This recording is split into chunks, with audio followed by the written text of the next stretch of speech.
The clock on the wall read 12:07 in the morning when Ethan Cole heard the sound that would change everything. It came from somewhere above him, a muffled thud, heavy and wrong, echoing through the empty corridors of the Whitlock Tower in downtown Chicago.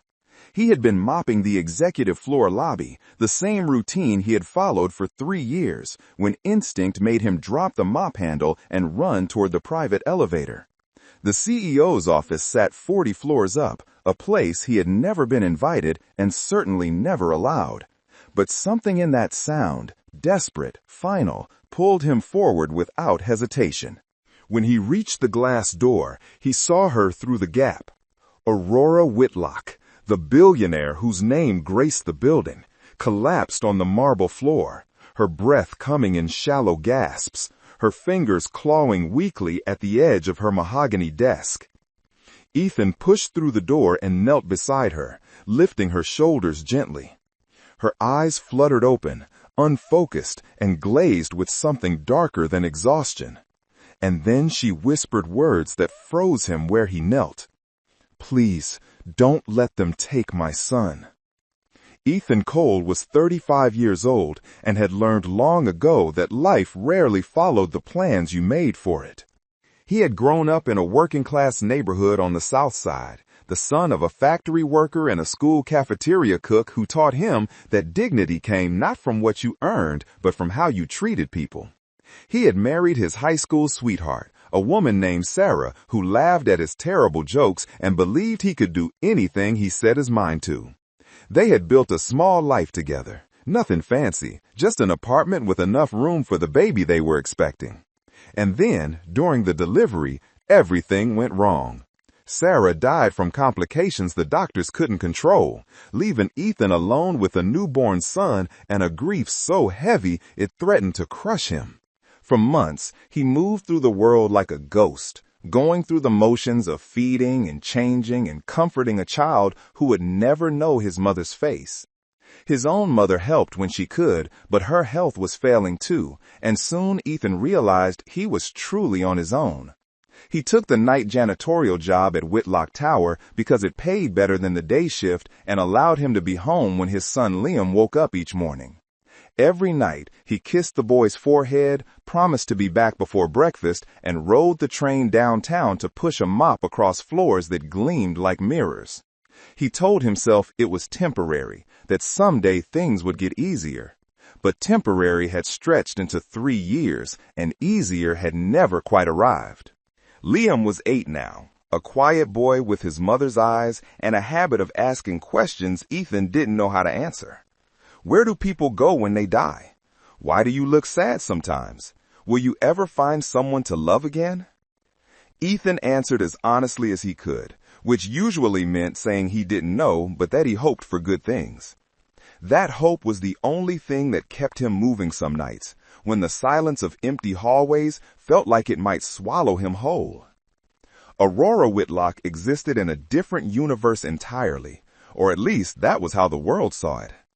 At 38, she had built Whitlock Industries from a modest inheritance into a global technology empire worth billions. The business magazines called her brilliant. The tabloids called her cold. The truth, as always, lived somewhere in the complicated space between. She had grown up in old money, the kind that came with expectations as heavy as the family name. Her father had been a financier who believed emotions were weaknesses and that success required sacrifice.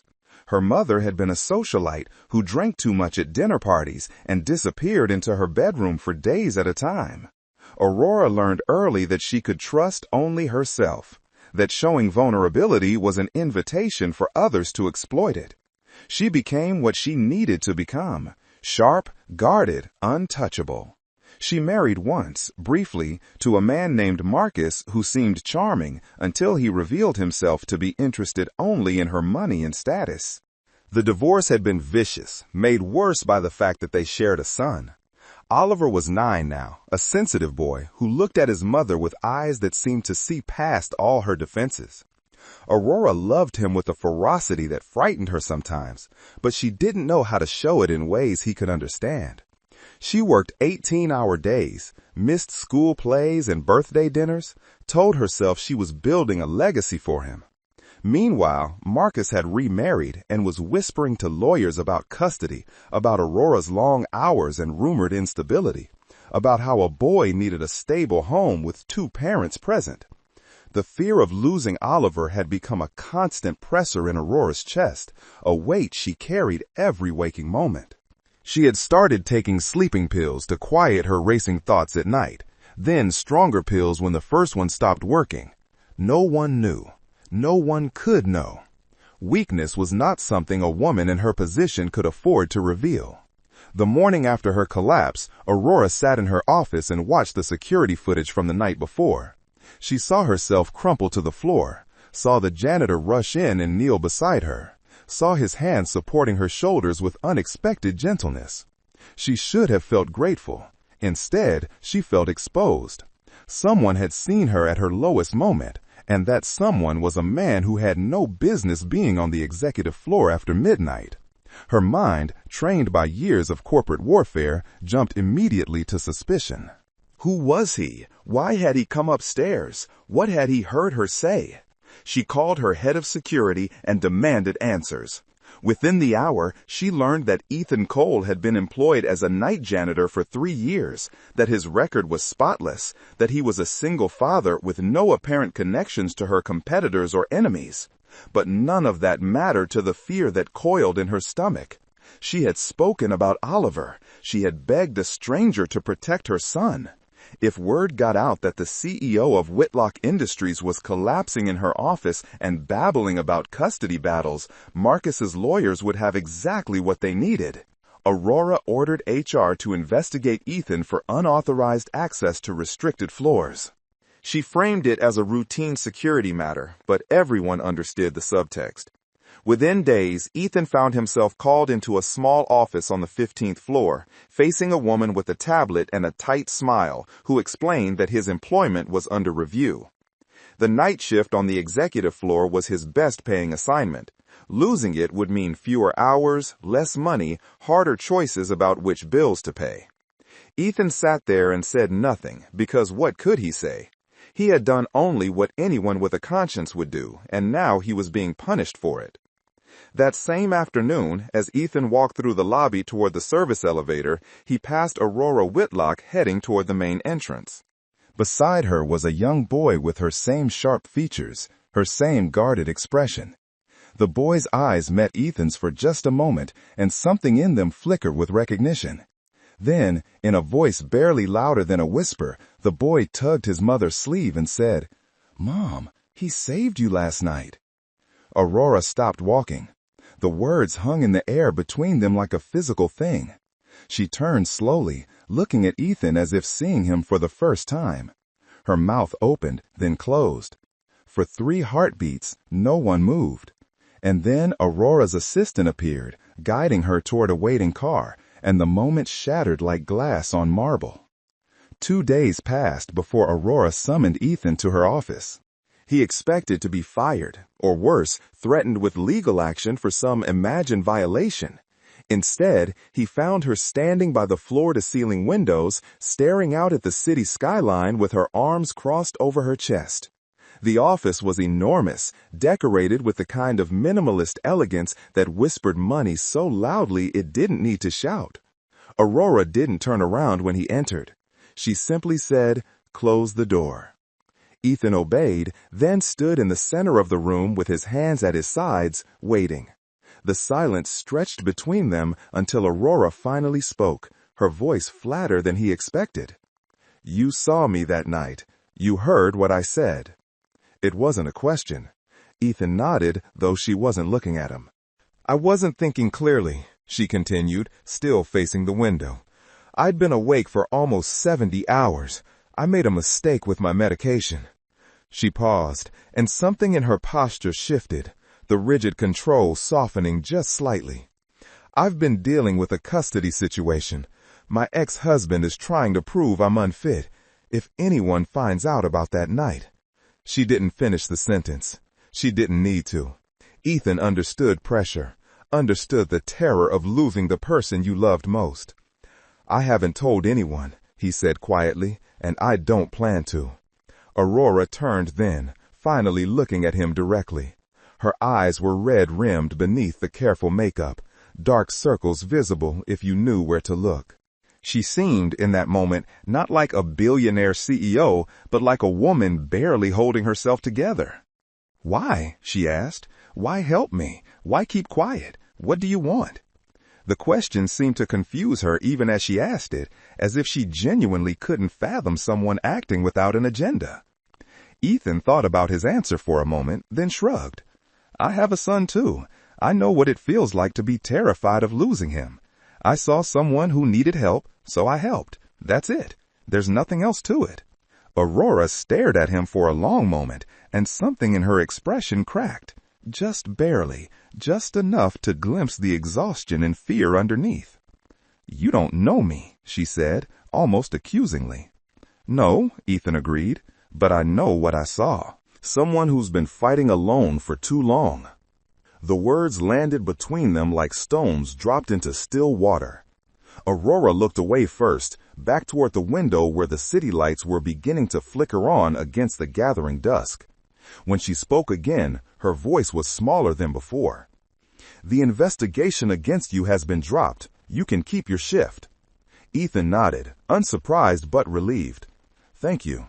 He turned to leave, then paused at the door. "For what it's worth," he said without looking back, "you don't have to fight alone. Not all of us are trying to take something from you." He left before she could respond, and Aurora stood in the empty office listening to his footsteps fade down the hallway, feeling something she hadn't felt in years, the strange, uncomfortable sensation of being truly seen. It was past midnight 3 nights later when Aurora found herself unable to sleep again. The pills sat untouched on her nightstand. She had promised herself she would stop, that she would find another way. But the silence of her penthouse apartment felt suffocating, and her thoughts kept circling back to the custody hearing scheduled for next month. She left Oliver with the night nurse and took the private elevator down to her office, hoping that work might quiet the noise in her head. But when she stepped out onto the executive floor, she didn't go to her desk. Instead, she walked to the small terrace that jutted out from the building's east side, a narrow strip of concrete and glass that most people didn't even know existed. She wasn't alone. Ethan was there, leaning against the railing with a travel mug in one hand, staring out at the cityscape below. He looked up when she appeared, surprise flickering across his face before he composed himself. "Couldn't sleep?" he asked, as if finding the CEO on a maintenance terrace at 1 a.m. was perfectly ordinary. Aurora almost laughed at the absurdity of it. "Something like that." She moved to stand a few feet away from him, close enough to talk but not close enough to suggest intimacy. The night air was cold, cutting through her silk blouse, but she didn't move to go back inside. "This is where I come sometimes," Ethan said, gesturing at the view. "When the building gets too quiet and my head gets too loud, it's peaceful up here." Aurora nodded, understanding more than she wanted to admit. "What keeps you awake?" she asked, then immediately regretted the question. It felt too personal, too intrusive. But Ethan didn't seem offended. He took a sip from his mug and considered his answer. "My son," he said finally, "worrying about whether I'm doing enough. Whether he'll resent me someday for missing so much. Whether his mom would be disappointed in the job I'm doing without her." He said it matter-of-factly, without self-pity, but Aurora heard the weight beneath the words. "His mother?" she asked quietly. "She died when he was born. Complications." Ethan's voice was steady, practiced in the telling. "It's been 8 years, and some nights it still hits me like it was yesterday."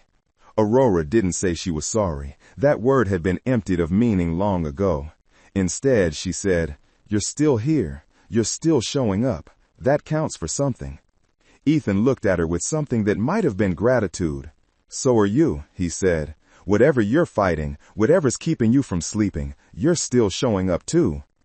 They stood in silence for a while after that, two people who had no business finding common ground, somehow finding it anyway. Aurora found herself talking about Marcus, about the divorce, about the slow realization that the man she'd married had never loved her at all, only what she represented.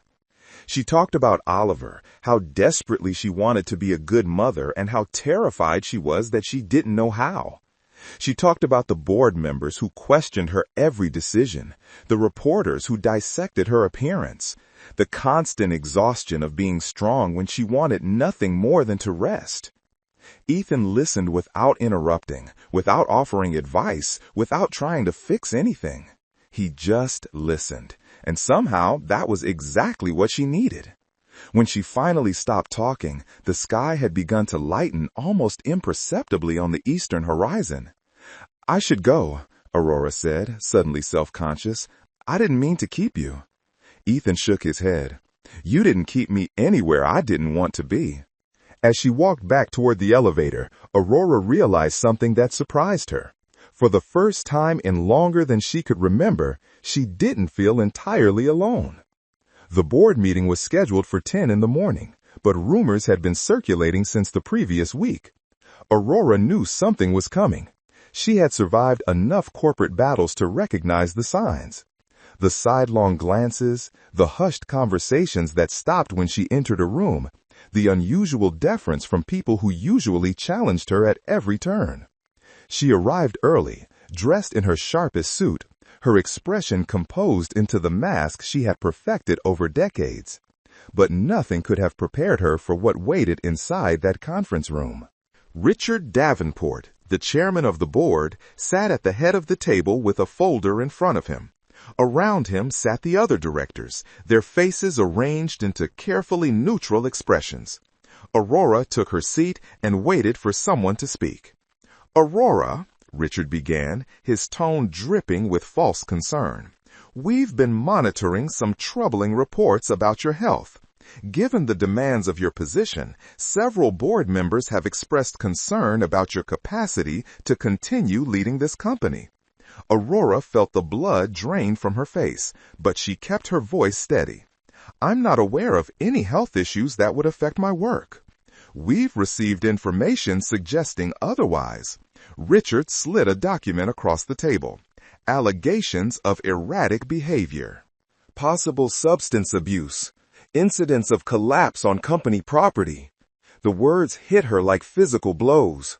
Someone had talked. Someone had found out about that night, had twisted it into ammunition. "These allegations are baseless," Aurora said, but she could hear the tremor in her own voice. "Are they?" Another board member, a woman named Helen who had always been aligned with Richard, leaned forward. "We're not saying you've done anything wrong, Aurora. We're simply suggesting that perhaps you need some time away, a leave of absence while we conduct an independent review." Aurora understood exactly what that meant. Once she stepped away, she would never be allowed back. They would install their own candidate, restructure the company, phase her out quietly. Everything she had built would be dismantled, and Oliver would become another piece of evidence that she couldn't handle responsibility.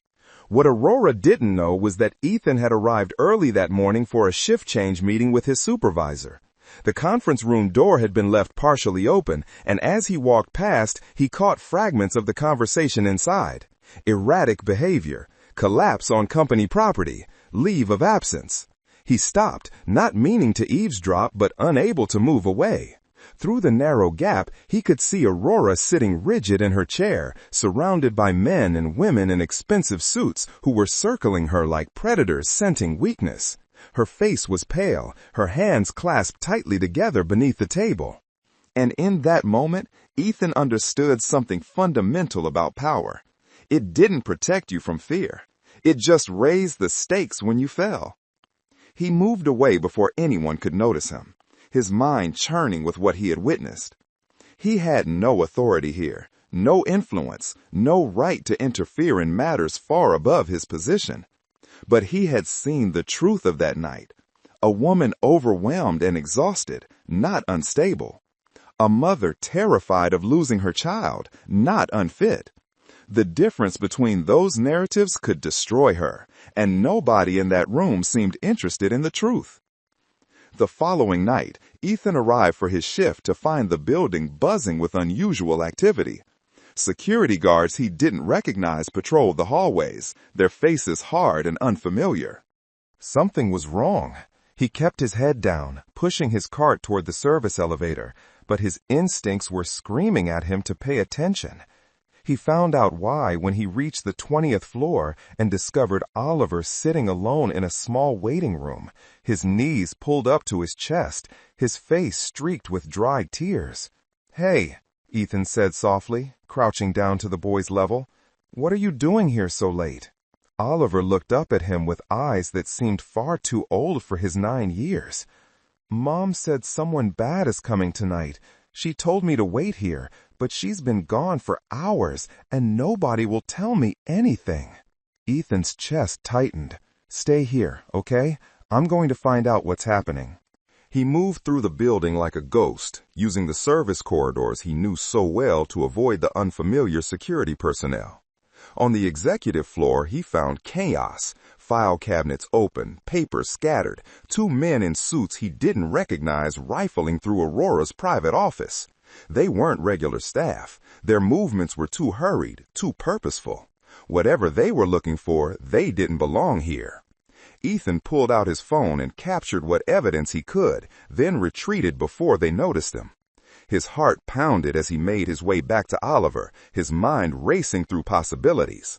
The board was making its move, and whatever they were taking from Aurora's office, it wasn't for her benefit. He returned to Oliver and knelt beside him. "Your mom is dealing with something important," he said, keeping his voice calm for the boy's sake. "But I need you to trust me, okay? Can you do that?" Oliver studied him for a long moment, then nodded slowly. "Mom said you're a good person," the boy whispered. "She said you helped her when she fell." The words caught Ethan off guard. Aurora had spoken about him to her son. Despite everything, despite the distance she maintained, she had remembered that moment of kindness and shared it with the person who mattered most to her. "I'm going to help her again," Ethan promised, "and I'm going to make sure you're safe while I do it." He guided Oliver to the security station where familiar guards he trusted were stationed, explaining only that the boy needed supervision while his mother was in a meeting. Then he returned to gather more evidence of what the intruders were doing. By the time Aurora emerged from wherever she had been sequestered, Ethan had documented enough to prove unauthorized access to her private files, timestamps, photos, faces. He caught her in the hallway, her expression haggard, and pressed his phone into her hand. "You need to see this," he said quietly. "They were in your office. I don't know what they took, but you should know you're not fighting invisible enemies anymore." Aurora stared at the screen, her jaw tightening with each image. When she looked up at Ethan, something had shifted in her eyes. The suspicion was gone, replaced by something raw and more complicated. "Why are you doing this?" she asked, echoing the question from days before. "I told you," Ethan said simply. "Nobody should have to fight alone." The board meeting reconvened 3 days later, this time with legal counsel present on both sides. Aurora had used the evidence Ethan provided to launch her own investigation, uncovering a coordinated effort between Richard Davenport and 2 other board members to force her out through manufactured scandal. The intruders had been private investigators, hired to find anything that could be spun into proof of her alleged instability. The tide was turning in Aurora's favor, but the damage had been done in ways she hadn't anticipated. Word had leaked to the business press about internal conflicts at Whitlock Industries, and the speculation was brutal. Anonymous sources described Aurora as paranoid, vindictive, out of touch. They painted her night shifts as signs of obsession rather than dedication, her privacy as evidence of something to hide. And in one particularly vicious article, an unnamed board member was quoted as saying, "It's telling that her closest ally in all this is apparently the night janitor. If that's the best judgment she can exercise, perhaps we should all be concerned." Aurora read that article alone in her office, and something inside her cracked. She had spent her entire adult life proving herself, fighting against the assumption that her success was inherited rather than earned. She had sacrificed relationships, sleep, peace of mind, all to build something that would outlast her, that would provide for Oliver when she was gone. And now she was being mocked for accepting help from the one person who had shown her genuine kindness. When Ethan arrived for his shift that night, Aurora was waiting in the lobby. Her face was a careful blank, but her hands trembled slightly at her sides. "We need to talk," she said, and led him toward a private conference room away from security cameras and curious eyes. Inside, she turned on him with an intensity that bordered on anger. "They're using you against me," she said. "They're saying I've lost perspective because I've been spending time with a janitor. Do you understand what that means? It means every conversation we've had, every moment someone might have seen us together is being twisted into evidence that I'm not fit to lead." Ethan listened without interrupting, watching the fear beneath her fury. "I'm sorry," she continued, her voice cracking despite her efforts to control it. "But this has to stop. Whatever this is, this connection, this thing where we talk on balconies at midnight, it's becoming a liability I can't afford." She paused, then added the words that cut deepest. "You're just the person who cleans the floors. You have no business in my world. Please stop pretending otherwise." The silence that followed seemed to stretch forever. Ethan felt the words land, felt them bruise something inside him he hadn't realized was exposed. He thought about arguing, about pointing out that he had never asked to be in her world, that he had only ever tried to help.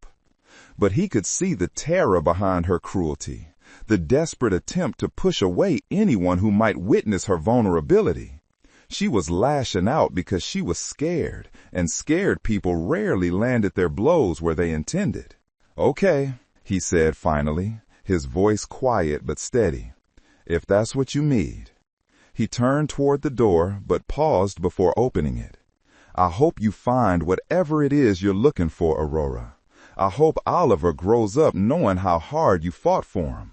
And I hope someday you realize that the people who care about you aren't the same as the people trying to hurt you." He left without waiting for a response. That night, he submitted his resignation, effective at the end of the week. He told his supervisor it was for personal reasons, that he needed more time with his son. The truth was simpler and more painful. He had allowed himself to feel something he shouldn't have, and now he was paying the price for forgetting his place. Liam cried when Ethan told him they would be leaving the building where his father had worked for so long. "But you love that job," the boy said, his small face crumpled with confusion. "You always say the building is like a friend." Ethan pulled his son into his arms and held him tight. "Sometimes friends have to say goodbye," he murmured. "But that doesn't mean we forget them." The hearing to determine Aurora's future at Whitlock Industries was scheduled for a Friday afternoon. The boardroom had been converted into something resembling a courtroom, with lawyers on both sides and a panel of independent arbitrators brought in to evaluate the evidence. Aurora sat at one end of the long table, her legal team arrayed beside her, facing Richard Davenport and his allies at the other end. The tension in the room was suffocating. Hours of testimony followed: depositions, financial records, character witnesses. Richard's side presented their case methodically, painting Aurora as a woman unraveling under pressure, making erratic decisions, showing signs of dependency and instability. Aurora's lawyers countered with evidence of the unauthorized intrusion, the coordinated leak campaign, the conflicts of interest among the accusers. But as the afternoon wore on, it became clear that the arbitrators were looking for something more than documentation. They wanted to understand who Aurora Whitlock really was, behind the headlines and the accusations. It was in the brief recess before final statements that the conference room door opened unexpectedly. Oliver stood in the doorway, his face pale but determined. And behind him, looking deeply uncomfortable but refusing to turn back, was Ethan Cole. "What is this?" Richard demanded, rising from his seat. "This hearing is closed to outsiders." But Oliver was already moving toward the arbitration panel, his small voice cutting through the tension. "I need to tell you something," he said, "about my mom, about what really happened." One of the arbitrators, a woman with silver hair and kind eyes, leaned forward. "Young man, this is a very serious proceeding. Are you sure you want to be here?" Oliver nodded solemnly. "Please," he said, "let him tell you." He pointed at Ethan. "He was there. He knows the truth." Ethan felt every eye in the room turn toward him. He was still wearing his work clothes. He had come straight from a job interview across town when Oliver found him in the lobby, begging him to help one last time. He wasn't supposed to be here. He had no credentials, no authority, no right to speak in a room full of lawyers and executives. But Oliver's eyes were fixed on him with desperate hope, and Aurora was staring at him with an expression he couldn't read, something between terror and longing. Ethan cleared his throat and stepped forward. "My name is Ethan Cole," he said. "I worked as a night janitor in this building for 3 years, and I was there the night Aurora Whitlock collapsed in her office." He described what he had seen. A woman pushed beyond her limits by sleepless weeks and impossible pressure, not someone unstable or unfit. He described her first words upon waking, a mother's desperate plea to protect her son. He described the days that followed, watching her fight alone against enemies she could barely see, maintaining her dignity even when the world seemed determined to strip it away. "I'm not a doctor or a lawyer," Ethan concluded. "I can't tell you what the right decision is for this company, but I can tell you what I saw. A woman who loves her son more than anything in this world, who works harder than anyone I've ever known, and who was punished for having one moment of human weakness. That's not instability. That's just being a person." The silence that followed his words felt different from before, heavier, more thoughtful. Aurora had tears streaming down her face, though she made no move to wipe them away. Oliver had crossed the room to stand beside her, his small hand wrapped around hers. The arbitrators conferred quietly, then asked everyone to clear the room while they deliberated. It was nearly dark outside when they finally called everyone back. The decision, they announced, was unanimous. Aurora Whitlock would retain her position as CEO. Richard Davenport and his allies would face an internal review for their conduct, and a formal apology would be issued to all parties who had been subjected to unauthorized investigation. The weeks that followed brought changes that rippled outward like stones dropped into water. Aurora restructured her schedule, delegating more responsibilities, making time for Oliver that she had previously sacrificed on the altar of productivity. She established new protocols for employee treatment, ensuring that people like Ethan would never again be vulnerable to retribution for doing the right thing. And she reached out to Ethan personally, not through assistants or formal channels, but with a handwritten letter delivered to his apartment. The letter was brief, almost businesslike, but the final paragraph held something more. "I said cruel things that night in the conference room. I told you that you had no place in my world, that you were just someone who cleaned floors. I was wrong. You saw me clearly when everyone else saw only what they wanted to see.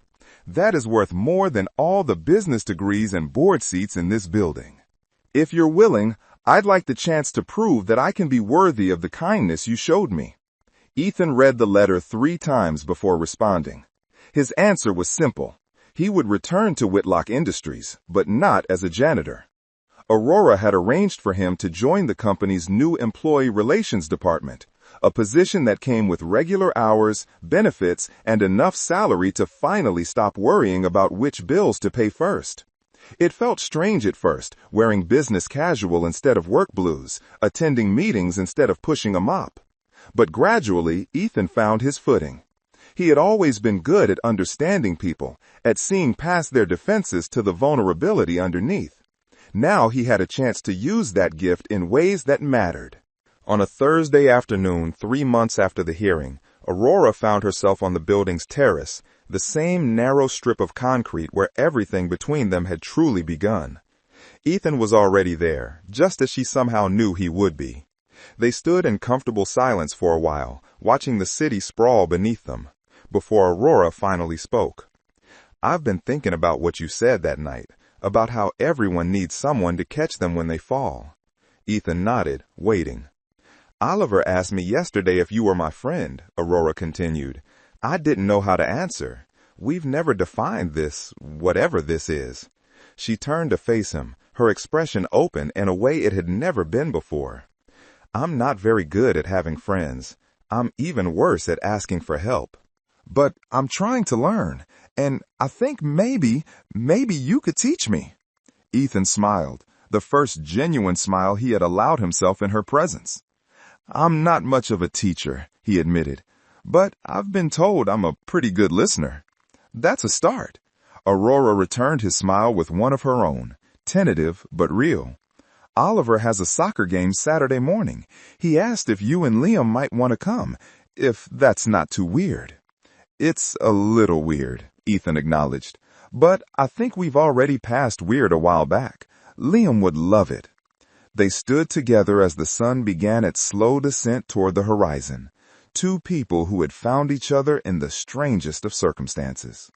Nothing was certain, not the future of the company, not the outcome of Aurora's ongoing custody situation, not the shape of whatever relationship was forming between them. But certainty, Ethan had learned, was overrated. What mattered was showing up, again and again, for the people who needed you. What mattered was the willingness to see someone clearly and to let yourself be seen in return. Aurora glanced at him sideways, a trace of her old guardedness returning. I still don't entirely understand why you helped me that first night. You could have walked away. No one would have blamed you. Ethan considered the question, as he had many times before. When I found you on that floor, he said slowly, I didn't see a billionaire or a CEO. I just saw someone who needed help.